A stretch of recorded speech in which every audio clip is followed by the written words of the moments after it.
नमस्कार मित्रांनो, तुम्ही बघू शकता स्विफ्ट डिझायर आहे.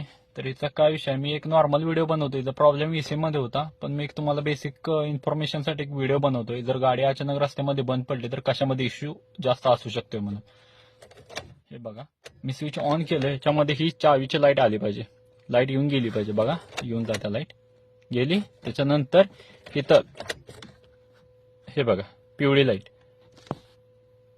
ओबीडीची लाईट आहे, चेक इंजिन लाईट बोलते त्याला. ही एक लाईट आली पाहिजे. ह्या जर दोन लाईट येत असतील तर तुमची गाडी ओके आहे. आणि पाठीमागून फ्युअल पंपाचा आवाज एक येतो, तो आता रेकॉर्ड होत नाही याच्यामध्ये, पण फ्युअल पंपाचा तुम्ही जेव्हा स्विच ऑन करता तेव्हा फ्युअल पंपाचा ऑन झालेला आवाज कंटिन्यू येत असतोय.